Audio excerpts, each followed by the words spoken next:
रीट 2026 जनवरी 2026 में होने जा रही है।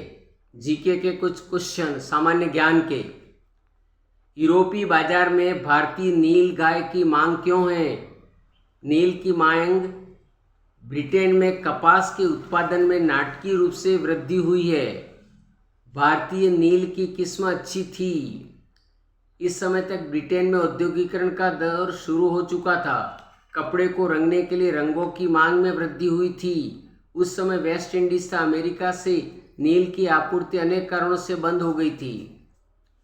पौधों से परिष्कृत उत्पाद के रूपांतरण में कितनी आर्थिक क्रियाएं होती हैं? नंबर 1 प्राथमिक, द्वितीयक और तृतीयक क्रियाएं। प्राथमिक क्रियाओं के अंतर्गत उन सभी क्रियाओं को शामिल किया जाता है जिनका प्राकृतिक संसाधनों से उत्पादन और निष्कर्षण, जैसे कृषि द्वारा फसल उत्पन्न करना, कपास। द्वितीय क्रियाएं में जैसे कपड़ा बुनना।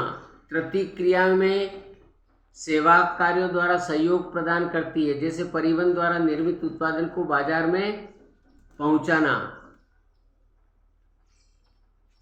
उद्योगों को प्रभावित करने वाले कौन से प्रमुख कारक हैं? संचार, परिवहन, भूमि, विद्युत, कच्चा माल, श्रम, पूंजी, बाजार, जल आदि को सम्मिलित किया जाता है। कभी कभी सरकार कम दाम पर विद्युत उपलब्ध कराती है, परिवहन लागत कम करती है।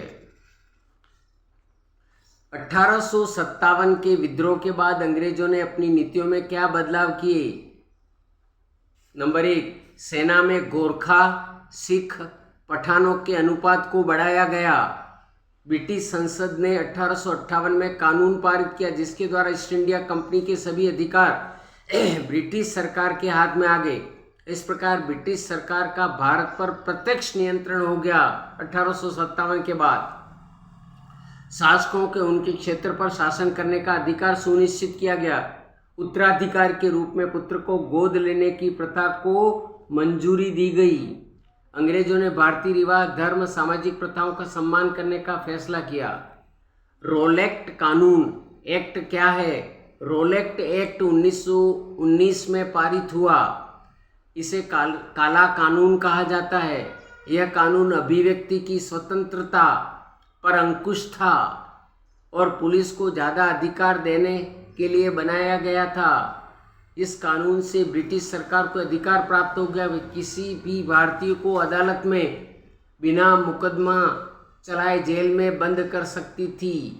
रोलेक्ट एक सत्याग्रह ब्रिटिश सरकार के खिलाफ पहला अखिल भारतीय संघर्ष था। हालांकि ये मोटे तौर पर शहरों तक सीमित था।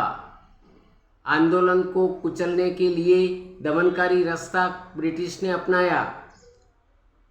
13 अप्रैल वैसाखी के दिन अमृतसर में जनरल डायर द्वारा जलियांवाला बाग में किया गया हत्याकांड इसी दमन का हिस्सा था। रोलेक्ट एक्ट के विरुद्ध में हुआ था ये 13 अप्रैल 1919 में जलियांवाला बाग। इस नरसंहार पर रविन्द्रनाथ टैगोर ने नाराज होते हुए नाइटहुड की उपाधि वापस अंग्रेजों को दे दी। असहयोग आंदोलन क्या है? पंजाब में हुए जलियांवाला बाग हत्याकांड तथा खिलाफत के मामले में अत्याचारों के विरुद्ध मिलकर अभियान चलाते हुए स्वराज की मांग हेतु महात्मा गांधी ने 1920 में असहयोग आंदोलन शुरू किया। असहयोग आंदोलन को पूरा देश में लागू किया गया। हजारों विद्यार्थियों ने सरकारी स्कूल और कॉलेज छोड़ दिए। मोतीलाल नेहरू, CR दास, C राजगोपालाचारी, आसफ अली जैसे बहुत से वकीलों ने वकालत छोड़ दी। जगह जगह लोगों ने विदेशी कपड़ों की होली जलाई। 1920 से 22 के बीच में विदेशी कपड़ों के आयात में भारी गिरावट आई। स्वदेशी का व्यापक प्रचार प्रसार हुआ। चरखे का काफी प्रचार प्रसार हुआ। राष्ट्रीय एकता का यह प्रतीक बन गया। जब यह आंदोलन चरम पर था तो फरवरी 1922 में चोरी चौरा गोरखपुर में पुलिस थाने पर हिंसक घटना हुई और पुलिस थाने को जला दिया। गांधी जी ने अचानक असहयोग आंदोलन को वापस ले लिया। कब लिया? 1922 में चोरी चौरा कांड के विरोध में। मृदा किसे कहते हैं? मृदा के पृथ्वी के पृष्ठ पर दानेदार कणों के आवरण की पतली परत मृदा कहलाती है। मृदा को प्रभावित करने वाले तत्व कौन से हैं? जनक शैल का स्वरूप, स्थलाकृति, जलवायु, जीव जंतु और वनस्पति और समय। जल संसाधन, जल प्रदूषण के लिए क्या कारण है? कृषि अपशिष्ट, औद्योगिक अपशिष्ट, घरेलू कूड़ा कचरा, पेट्रोलियम पदार्थ, मनुष्य, जीव जंतुओं के अवशेष। जल का संरक्षण हमें करना है।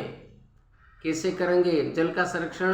भूमि संसाधनों का संरक्षण, पशुओं की अधिक चराई, अतिचारण पर रोक, पेड़ लगाना था, भूमि उद्धार करना, रासायनिक कीटनाशकों तो उर्वरकों के प्रयोग में कमी लाना।